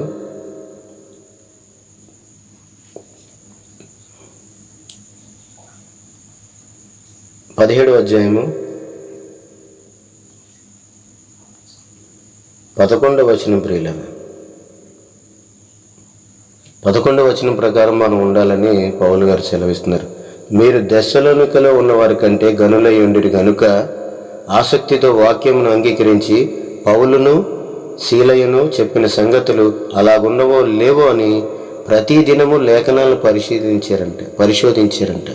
దేవునికి స్తోత్రం. కాబట్టి దయచేసి ప్రియులారా, నా క్రైస్తవులారా, క్రైస్తవ విశ్వాసులారా, నా స్నేహితులారా, దయచేసి మనం అందరం కూడా వాక్యాన్ని సచిదనం చెప్పాడని, ఇంకా గొప్ప పండితుడు చెప్పాడని, గొప్ప విద్వాంసుడు చెప్పాడని, ఎంత జ్ఞానంగా బోధించాడు, ఎంత జ్ఞానయుక్తంగా ఉంది అని మీరు ఏ రోజు తలంచవద్దు. దేవుడిచ్చిన ఈ పరిశుద్ధ బైబిల్ గ్రంథాన్ని మీ చేతుల్లో ఉన్నది. దయతో దాన్ని తెరిచి ప్రతి దినము, ప్రతి క్షణము వాక్యం అలా ఉందా లేదా, లేఖనం ఏం చెప్తుంది, ఈ మనం అక్షరాన్ని చూసి నమ్మితే అక్షరం చంపునని ఎందుకు రాయించాడు దేవుడు? మనం దీని సందర్భం ఇంకెక్కడుంది? దీన్ని ఎలా తెలుసుకోవాలి? కొంత ఇచ్చట కొంత అచ్చట అని మనకి రాయించాడు దేవుడు. బైబిల్ గ్రంథాన్ని మనం ఎలా చదువుకోవాలో కూడా దేవుడు మనకి రాయించాడు అన్న సంగతి మనం ఎప్పుడూ మర్చిపోకూడదు ప్రియులు. జాగ్రత్తగా మనం వాక్యాన్ని ఉన్నది ఉన్నట్టుగా, లేనిది ఉన్నట్టుగా బోధించే వాళ్ళని మనం తెలుసుకోవాలంటే ఉన్నదేంటో తెలుసుకోవాలి, సత్యాన్ని మనం తెలుసుకోవాలి. యెషయా గ్రంథం 34వ అధ్యాయం 16వ వచనం ఇలా సెలవిస్తుంది. యెహోవా గ్రంథమును పరిశీలించి చదువుకొనుడి, ఆ జంతువులలో ఏదియు లేకయుండదు, దేని జతపక్షి దాని యొద్ద ఉండక మానదు. నా నోటి ఊపిరి, నా నోటి నుండి వచ్చే ఆజ్ఞ ఇదే, ఆయన నోటి ఊపిరి వాటిని పోగు చేయను. దేవునికి స్తోత్రం. ప్రతి విషయాన్ని జతపక్షి ఉంటుంది ప్రియులారా. జతపక్షి అంటే వాక్యమే. ఇక్కడ కొంత ఇచ్చట కొంత అచ్చట అని కూడా ఉంది. కొంత ఇచ్చట కొంత అచ్చట అన్నీ ఒకచోట రాయించలేదు ప్రియులారా. దేవుడు చాలా జ్ఞానయుక్తంగా, జ్ఞానంతో నిండిన గ్రంథం. కాబట్టి ఇది అందరికీ అర్థం కానిది. కేవలము ఆయన ఆత్మ కలిగిన వాళ్ళకి, ఆయన జీవగ్రంథంలో ఎవరి పేర్లైతే రాయబడి ఉన్నాయో వాళ్ళే గ్రహించగలరు తప్ప సత్యాన్ని వేరే ఇతరులు గ్రహించలేరు. వాక్యాన్ని, ఆయన ఉపమానాలను కూడా ఎవరు అర్థం చేసుకోలేరు ప్రియులరు. ఎంత స్పష్టంగా మీకు వివరించినా బోధించినా మీకు అర్థం కాదు ప్రియులరు. ఎందుకంటే ఆయన మీ మనోనేత్రాలు తెరవాలి. దేవాది దేవుడు ఆయన మీకు కుమారుని ఆత్మను అనుగ్రహించాలి. ఆదరణకర్తని మీకు ఇవ్వాలి. ఆదరణకర్త మిమ్మల్ని సర్వసత్యంలోనికి నడిపించాలి. ఈ సత్యధనం కాదు, ఎవరు కాదు. దేవుని ఆత్మ మీరు కలిగి ఉండాలి, వాగ్దానం పొందుకుని ఉండాలి. ఆ వాగ్దానము పరిశుద్ధాత్మను మీరు కలిగి ఉన్నాడు. అపోస్తుల కార్యాలు 2వ అధ్యాయం 38, 39 వచనాలు చదువుకోండి ప్రియులారా. వాగ్దానం అక్కడే ఉంది. అక్షరాలను చూడొద్దు. ఇక్కడ తండ్రి, కుమారుడు, పరిశుద్ధాత్మ అని ఈ అక్షరాలను చూడకండి. ఇక్కడ చెప్పాడు కదా యేసుక్రీస్తుని. తర్వాత ఆత్మరూపిగా ఉన్నప్పుడు చెప్పాడు, అదెందుకు పట్టించుకోరు? అవెందుకు కనిపించట్లేదు మీకు? పెంతెకోస్తు దినం నుండి యేసుక్రీస్తు ఆత్మరూపిగా మారిపోయి అందరిలోనూ వసించి ఉన్నాడు కదా, శిష్యులలో, అపోస్తులలో. అదెందుకు మీకు కనిపించట్లేదు? గుడ్డితనం. 2 కొరింథీయులు 4:4 ప్రకారం మీరు అవిశ్వాసులు. ఎందుకంటే వాక్యంలాగా మీరు ధ్యానించరు. మోకరించి ప్రభువా నాకు ఈ వాక్యంలో ఉన్న సత్యాన్ని తెలియచేయని మీరు అడగరు. కాబట్టి మీరు అవిశ్వాసులు, గురుడ్డివాళ్ళు. వాక్యం అదే చెప్తుంది. అవిశ్వాసులైన మనోనేత్రాలకు యుగ సంబంధమైన దేవత గురుడ్డితనం కలిగజేస్తుంది. బైబిల్ గ్రంథం ఉన్నా చదవరు. ఎందుకు ఇక్కడ అక్షరం చూపిస్తున్నారు, మోసం జరుగుతుందని తెలుసుకోరు. ఎవరైనా దేవుని ఆత్మ కలిగి మీకు చెప్తుంటే వాళ్ళని పట్టించుకోరు. ఎందుకంటే మీ మనోనేత్రాలు గుడ్డితనం కలుగజేసాడు సాతాను. మీరు అక్షరాన్నే చూస్తారు. ఎందుకంటే మీరు సంవత్సరానికి 2 సంవత్సరాలకు బైబిల్ గ్రంథం తెరుస్తారు. మీకు కనిపించేది అక్షరమే, అంతే. అనవసరం ప్రియులారా, అది మిమ్మల్ని నాశనానికి నడిపిస్తుంది. మీరు ప్రతి క్షణము దివారాత్రులు వాక్యాన్ని ధ్యానించాలి. దివారాత్రులు యేసుక్రీస్తు అడుగులలో అడిగేసుకుని నడవాలి. అడుగుల్లో అడిగేసుకుని నడవటం అంటే ఆయన చెప్పాడు మత్తయి సువార్త 28:20లో, నేను మీకు ఏ సంగతులు బోధించుతునో, ఏ సంగతులు ఆజ్ఞాపించుతునో వాటినన్నిటినీ గైకొనవలనని అన్యులలో నుంచి క్రైస్తవులుగా మారిన ప్రతి ఒక్కరికి బోధించండి, ముందు మీరు పాటించండి అని చెప్పాడు ప్రియులారా. ఇవన్నీ మీరు ఎప్పుడు నేర్చుకుంటారు? మీరు ఎప్పుడు చదువుతారు? అప్పుడే మీకు అర్థమవుతాయి. దయతో మీరు అందరూ ప్రార్థించి వాగ్దానాన్ని పొందుకోండి ప్రియులారా. బైబిల్ గ్రంథాన్ని ఎప్పుడూ చదువుతూనే ఉండాలి. ఇంకొక చోట దేవుడు ఎలా రాయించాడు ఈ సందర్భాన్ని? ఎందుకంటే కొంత ఇచ్చట కొంత అచ్చట అని దేవుడే మనకి చెప్పాడు కాబట్టి, ఆయన గ్రంథాన్ని మనం ఎలా చదువుకోవాలో చెప్పాడు కాబట్టి, మనం అదే విధంగా ప్రేమ కలిగి వాక్యాన్ని ప్రేమించి, వాక్యమైన దేవుణ్ణి ప్రభువుని ప్రేమించి మనం సత్యవంతుణ్ణి సత్య మార్గంలోనే వెళ్ళాలి. గలతీయులకు రాసిన పత్రిక చదువుకుని ముగించుకుందాం.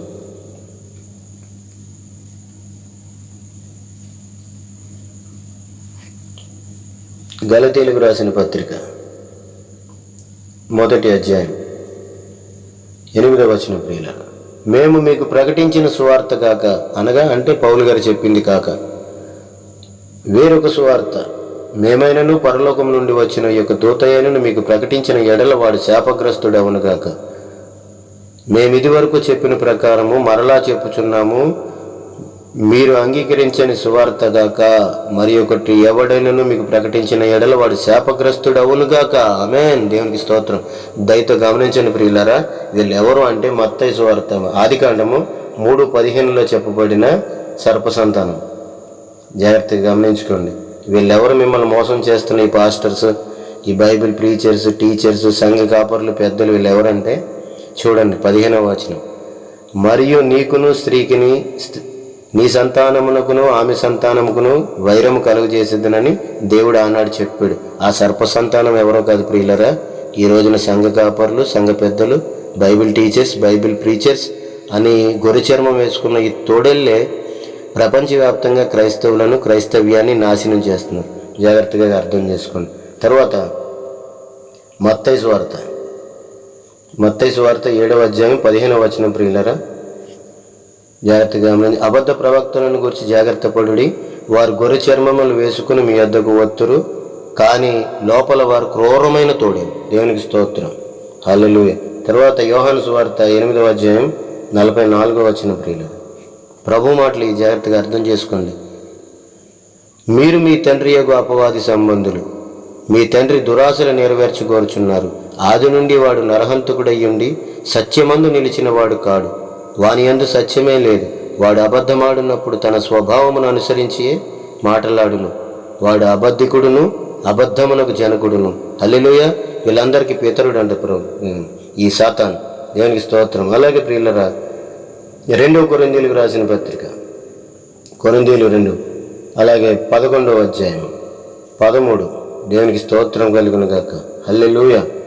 ఏలయనగా అట్టివారు క్రీస్తు యొక్క అపోస్తుల వేషం ధరించుకుని వారై ఉండి దొంగ అపోస్తులను, దొంగ మోసగాండ్రకు పనివారునై ఉన్నారు. ఇది ఆశ్చర్యము కాదు, సాతాను తానే వెలుగుదూత వేషము ధరించుకొనుచున్నాడు గనుక వాని పరిచారకులను నీతి పరిచారకుల వేషము ధరించుకొనుట ఇది ఆశ్చర్యము కాదు, గొప్ప సంగతి కాదు. వారి క్రియల చొప్పున వారికి అంతము కలుగును. దేవునికి స్తోత్రం కలుగును గాక. వీళ్ళందరూ ఎవరు ప్రియులరా? వీళ్ళందరూ సాతాను శిష్యులు, సాతాను పరిచారకులు. అప్పుడు పౌలు గారు చెప్పలేదా, నేను వెళ్ళిపోతున్నాను, క్రూరమైన తోడేళ్ళు మీలో ప్రవేశించిన అన్నాడు. అప్పుడే ప్రవేశించారు ప్రియులారా. ఈ రోజున మేము బైబిల్ గ్రంథంలో మనం చదువుకున్నాం. ప్రకటన గ్రంథం తీయండి, 22వ అధ్యాయం 18వ వచనం. ఈ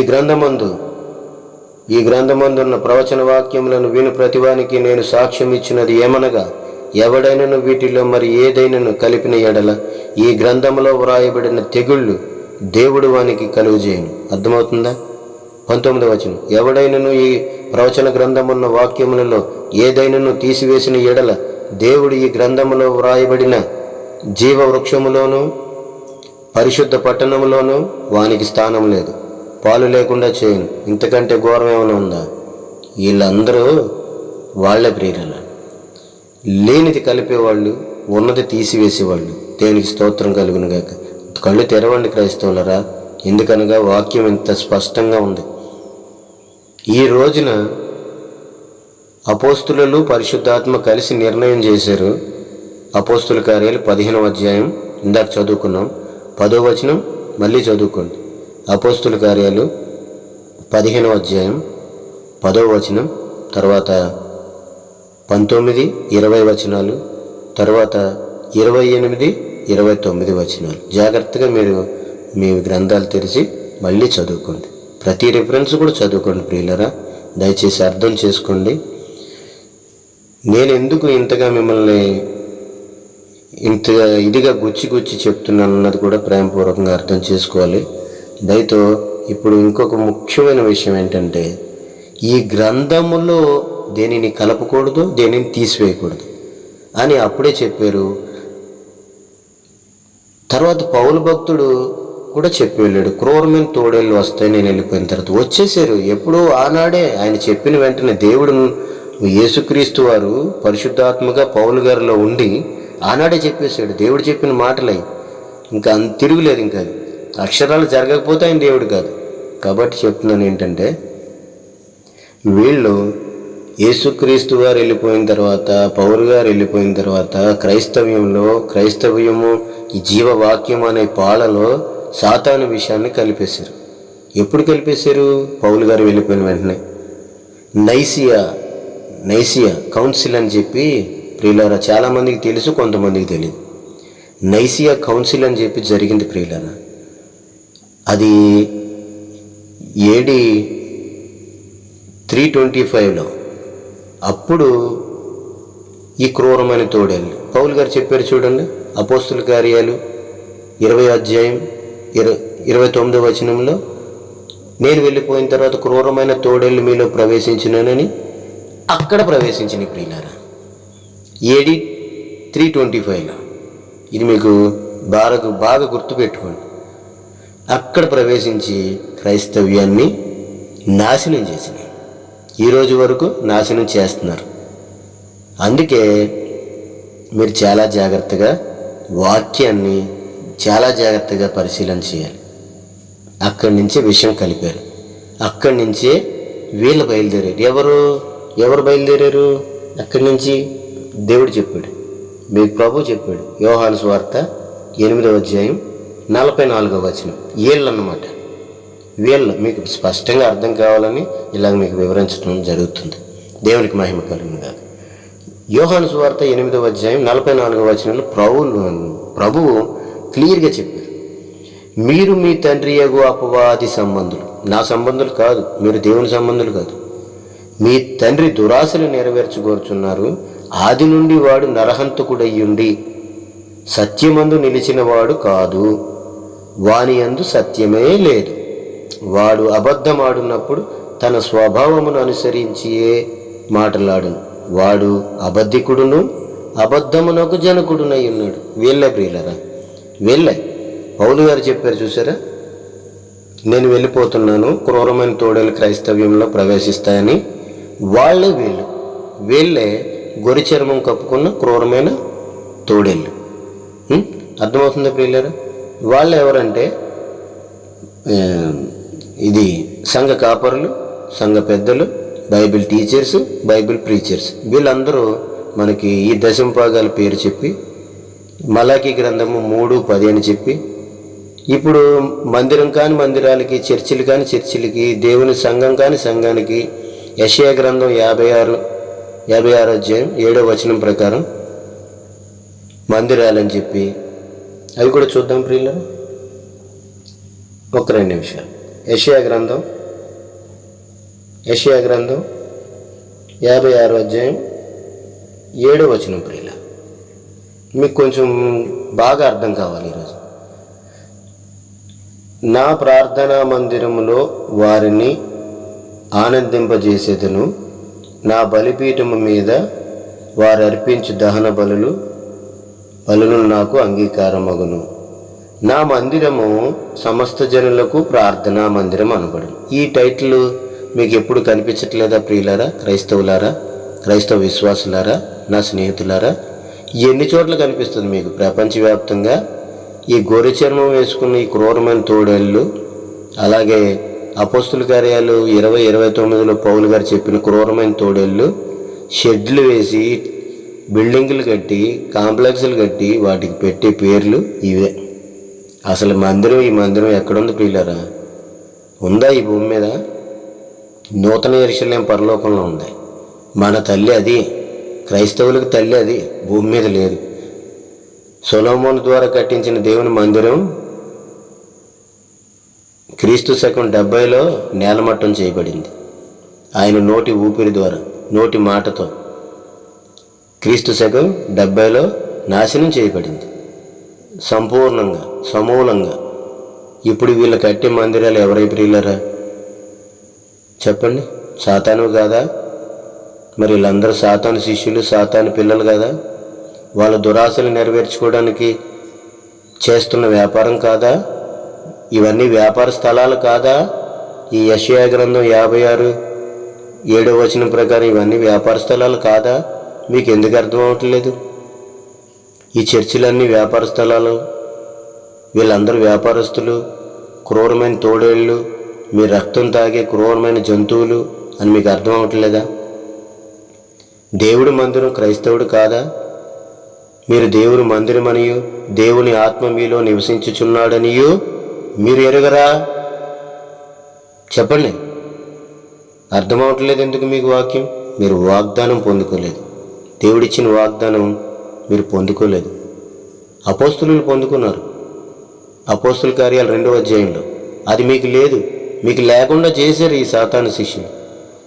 అక్షరాలు చూపించి, మత్తయి సువార్త 28:19 వచనం చూపించి మిమ్మల్ని అక్షరం ద్వారా నాశనం చేశారు. మీరు గుడ్డోళ్ళు అయిపోయారు. కానీ వాగ్దానం అక్కడ లేదు. దేవుడు ఆత్మరూపిగా మారిపోయిన తర్వాత అపోస్తులలో వసించాడు. అపోస్తుల మీద దిగి వచ్చాడు. అగ్ని జ్వాలల వంటి నాలుకలు విభాజించబడి వారి మీద వాళ్ళగా, ఒక్కొక్కరి మీద వాళ్ళగా అని ఉంటుంది. చదువుకోండి. పేతురు మాట్లాడలేదు అపోస్తుల కార్యాల్లో. యేసుప్రభువే ఆత్మరూపిగా మాట్లాడాడు. అది మీ కళ్ళుంటే, ఆత్మీయ నేత్రం ఉంటే మీకు అర్థమవుతుంది. పేతురు మాట్లాడాడు కాదు అక్కడ. క్రీస్తు సంఘాన్ని క్రీస్తు స్థాపించుకున్నాడు ఈ భూమి మీద. అపోస్తుల కార్యాలు 2వ అధ్యాయం అంతా చదవండి. అపోస్తుల కార్యాలు 2వ అధ్యాయం 38-39 వచనాలు చదువుకోండి. వాగ్దానం పూర్తిగా అర్థమవుతుంది. దేవుడు తన యొద్దకు పిలిచిన ప్రతి వారికి ఈ వాగ్దానం చెందును ఉంటుంది. ప్రతి వారికి అంటే మిమ్మల్ని పిలవలేదు, మిమ్మల్ని సాతాను పిలిచాడు. కాబట్టి మీకు అక్షరం కావాలి. ఇక్కడ అక్షరం ఉంది, అక్కడ అక్షరం ఉంది, ఇక్కడ అలాగుంది, ఇక్కడ ఇలా ఉంది. కాబట్టి మీరు అక్షరాన్ని నమ్ముతారు. ఆత్మను అనుసరించి మీరు నమ్మరు. ఎందరు క్రీస్తు దేవుని ఆత్మ కలిగి ఉన్నారో వారందరూ దేవుని పిల్లలు అనబడతారు. ఎందరు క్రీస్తు ఆత్మతో నడిపించబడతారో వాళ్ళందరూ దేవుని కుమారులు, కుమార్తెలు అనబడతారు. ఇవన్నీ ఎప్పుడు తెలుసుకుంటారు? దయతో అర్థం చేసుకోండి ప్రియులారా. మోసపోతున్నారు, మోసంలో ఉన్నారు. కాబట్టి వాగ్దానం పొందుకోండి. క్రీస్తు ఆత్మ లేనివాడు ఆయన వాడు కాదు అని ఇంత స్పష్టంగా ఉంది. రోమాపత్రిక 8:9. దేవునికి స్తోత్రం. అలాగే సందర్భంలోకి వస్తాం.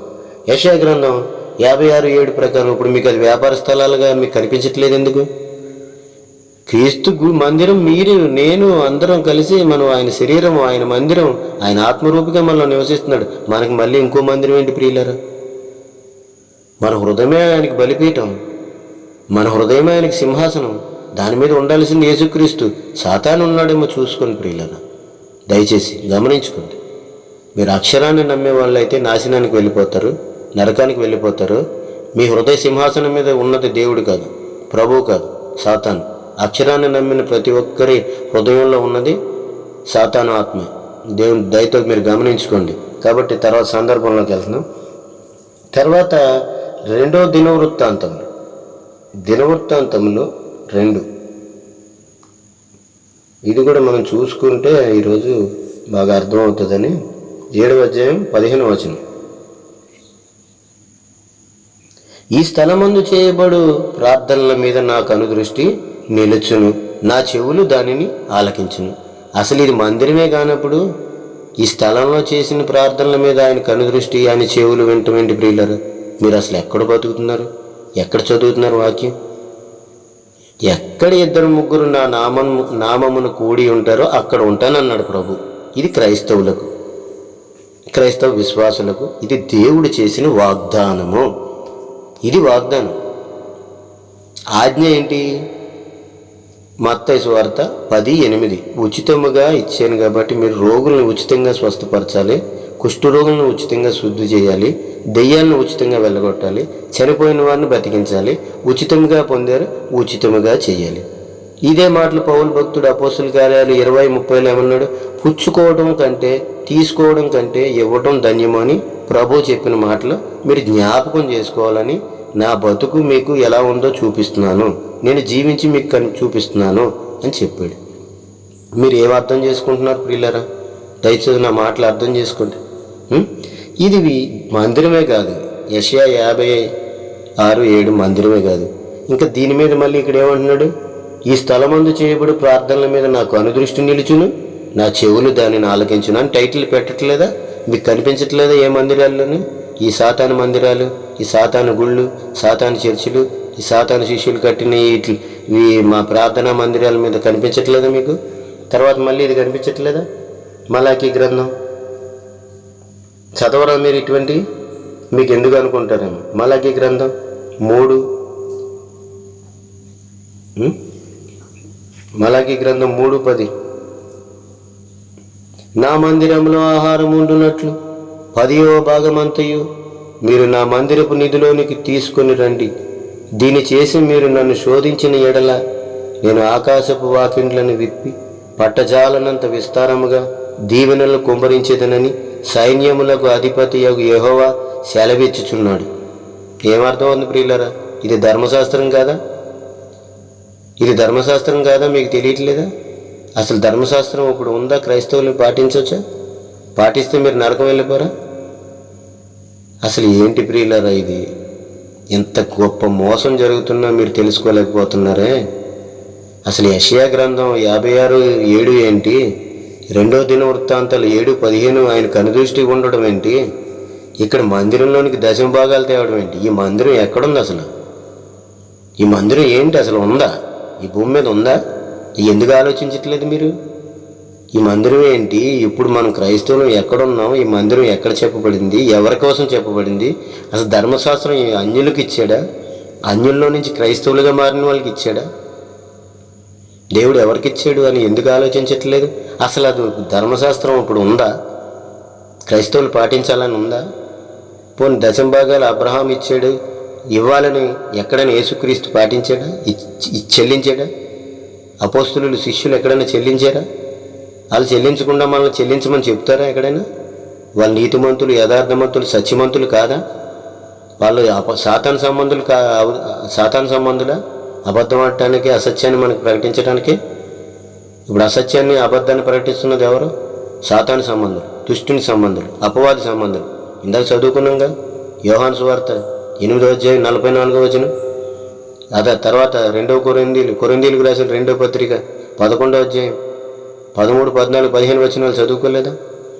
ఏంటి ప్రియులారా ఏం ఆలోచిస్తున్నారు? తర్వాత అపోస్తుల కార్యాలు 20వ అధ్యాయం 29వ వచనం చదువుకోలేదా? నేను వెళ్ళిపోతున్నాను, క్రూరమైన తోడేళ్ళు మీలో ప్రవేశించినని. వాళ్ళు చేసేవి ఇవి. AD 325 కౌన్సిల్లో జరిగింది ఇదే. మీకు అందుకే ఇన్ని విషయాలు చెప్పి మీకు మీ ఆత్మ వెలగాలని ఆశపడుతున్నాను ప్రియులారా. మీరు దేవుని వాగ్దానాన్ని పొందుకోండి. అక్షరం చంపును, ఆత్మ జీవింప చేయను. ఇది మీరు నమ్మాలి. క్రీస్తు ఆత్మ లేనివాడు ఆయన వాడు కాదు. కాబట్టి మీరు సర్వసత్యంలోనికి మీరు వెళ్ళలేకపోతున్నారు. ఆయనను మిమ్మల్ని నడిపించాలంటే ఆయన ఆత్మ మీలో ఉండాలి. ఆయన మాటలు మీరు గ్రహించాలి అంటే ఆయన ఆత్మ మీలో ఉండాలి. ఇది తప్పదు. దేవుని స్వరం మీరు వినాలంటే ఆయన ఆత్మ మీలో ఉండాలి. అంతే ప్రియులారా. ఇప్పుడు ఆకాశవాణి నుంచి మనం వార్తలు వినాలి. ఆకాశవాణి నుంచి మనం వార్తలు వినాలి అంటే మన ఇంట్లో ఏముండాలి ప్రియులారా? జాగ్రత్తగా నా మాటలు గమనించండి ప్రేమతో. ఆకాశవాణిలో నుంచి వార్తలు వినాలన్నా, విషయాలు తెలుసుకోవాలన్నా, సత్యాన్ని గ్రహించాలన్నా మీ ఇంట్లో ఏముండాలి ప్రియులారా? వాషింగ్ మిషనా? వాషింగ్ మిషన్ ఉంటే మీ ఇంట్లో వార్తలు వినిపించవు, సత్యం మీకు తెలుసుకోలేరు, దేవుని మాటలు మీ ఇంట్లో వినిపించవు. మీ ఇంట్లో ఏముండాలి? రేడియో ఉండాలి. మీ ఇంట్లో ఆకాశవాణి నుంచి వచ్చే రిసీవర్ ఉండాలి.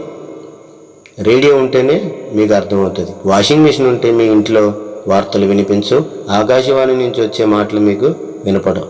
కాబట్టి మీరు జాగ్రత్తగా అర్థం చేసుకోండి. దేవుని ఆత్మ రిసీవర్ అనేది మీ శరీరంలో, మీ ఆత్మలో ఉండాలి. జాగ్రత్తగా అర్థం చేసుకోండి. అప్పుడే మీరు దేవుని మాటలు వినగలుగుతారు, దేవుని స్వరాన్ని మీరు వినగలుగుతారు, దేవుని మాటలు మీరు అర్థం చేసుకోగలుగుతారు. ఆ రిసీవర్ ఎవరో కాదు, పరిశుద్ధ ఆత్మ, క్రీస్తు ఆత్మ కలిగి ఉండాలి. దయతో అర్థం చేసుకోండి. హల్లెలూయా, దేవునికి మహిమ కలుగును గాక. అర్థమైందా ప్రియులరా? కాబట్టి ఇంత మోసం, ఇంత ఘోరం జరుగుతుంది. కళ్ళు తెరవండి ప్రియులరా, కళ్ళు తెరవండి. ఈ తోడేళ్ళు ఎవరో కాదు, ఈ పౌలు గారు చెప్పినట్టుగా ఈ తోడేళ్ళు ఎవరో కాదు, ఆనాడే ప్రవేశించారు, కడవరకు ఉంటారు, అవి అగ్నిలో కాల్చివేయబడతాయి. కాకపోతే మన క్రైస్తవులను, క్రైస్తవ విశ్వాసులను కష్టార్జితాన్ని, వాళ్ళ శ్రమను వీళ్ళు దోచుకుంటూ, వీళ్ళ సుఖభోగాలు అనుభవిస్తూ, వాళ్ళ తండ్రి అయిన అపవాది కోరికలు వీళ్ళ శరీరం ద్వారా తీరుస్తున్నారు వాడి కోరికలు. వీళ్ళందరూ ఎవరో కాదు, బైబిల్ టీచర్స్, బైబిల్ ప్రీచర్స్, సంఘ కాపర్లు, సంఘ పెద్దలు, ఈ గొరిచర్మం వేసుకున్న క్రూరమైన తోడేళ్ళు అనమాట. ఈ బైబిల్ గ్రంథం పట్టుకొని మొత్తం నాశనం చేస్తున్నారు ప్రపంచవ్యాప్తంగా. వీళ్ళందరూ ఒకటే ప్రియులారా, వీళ్ళందరూ ఒకటే మాట మీద నడుస్తారు, వీళ్ళందరూ ఒకటే దారి మీద నడుస్తారు. విసార మార్గమే వీళ్ళ దారి, వీళ్ళ అంతము నరకము వీళ్ళది. కానీ జాగ్రత్త ప్రియులారా, మనము దేవుని సంబంధులం, ఇరుకు మార్గంలో ప్రవేశించవలసిన వాళ్ళం, క్రీస్తు ఆత్మతో నడవలసిన వాళ్ళం. క్రీస్తు మనల్ని నడిపించాల్సి ఉంది, సర్వసత్యములోనికి నడిపించాల్సింది పరిశుద్ధాత్మ దేవుడు, హోలీ స్పిరిట్. హల్లెలూయా, దేవునికి మహిమ కలుగును గాక. జాగ్రత్తగా అర్థం చేసుకోండి, జాగ్రత్తగా వాక్యాన్ని, సత్యాన్ని అర్థం చేసుకోండి. ఇంకా కొంచెం విషయాలు మీకు చెప్పాలని ఆశపడుతున్నాను ప్రియులారా. దేవుడు మనల్ని ఎలా ఉండాలని ఆశపడుతున్నాడు? అపోస్తుల కార్యాలు 17వ అధ్యాయం 11వ వచనం ప్రియులారా, దేవునికి స్తోత్రం కలుగును గాక. అపోస్తుల కార్యాలు 17వ అధ్యాయం 11వ వచనం ప్రియులారా, జాగ్రత్త. వీరు దశలోనికలో ఉన్నవారి కంటే గనులై ఉండిరి గనుక ఆసక్తితో వాక్యమును అంగీకరించి పౌలును సీలయు చెప్పిన సంగతులు అలాగున్నవో లేవో అని ప్రతిదినము లేఖనాలను పరిశీలించారంట. కాబట్టి ఈ రోజున సత్యధనం చెప్పాడని, సహోదరుడు సత్యధనం చెప్తున్నది సత్యమని మీరు నమ్మాలని నేను చెప్పట్లేదు, నమ్మొద్దు. కాబట్టి మీరు ఇక్కడ వీరి వరే ఉండాలి, ఈ బెరయా సంఘం వారి వలె మీరు ఉండాలని కోరుకుంటున్నాను. మేము ప్రేమపూర్వకంగా మిమ్మల్ని వేడుకుంటున్నాం. మీరందరూ కూడా వాక్యం అలా ఉన్నదా లేదా, కొంత ఇచ్చట కొంత అచ్చట, ఆజ్ఞ వెంబడి ఆజ్ఞ, సూత్రం వెంబడి సూత్రం అన్నాడు ప్రభు. అలాగే ఎక్కడ ఎలాగ చెప్పాడు, ఎక్కడ ఏ సందర్భంలో ఎలా మాట్లాడాడు, ఇవన్నీ మీరు గ్రహించాలి. వాక్యాన్ని మీరు దివారాత్రులు ధ్యానించాలి. కాబట్టి దయతో మీరు సత్యాన్ని తెలుసుకోవాలని ప్రేమపూర్వకంగా మిమ్మల్ని వేడుకుంటున్నాను. ఈ గొర్రె చర్మం వేసుకున్న ఈ తోడేళ్ళు బారి నుండి మీరందరూ బయటపడాలని దేవుణ్ణి ప్రార్థిస్తున్నాను. దయతో అర్థం చేసుకోండి. దేవుడు సమయం ఇస్తే మళ్ళీ మిమ్మల్ని కలుసుకుంటాను. దేవునికి మహిమ కలుగును గాక. దయతో అందరు గుర్తుపెట్టుకోండి. నా ప్రశ్న ఏంటి? నా ఫోన్ నెంబర్ కూడా ఇచ్చాను మీ అందరికీ, దయతో గమనించండి. ఏంటి నా ప్రశ్న?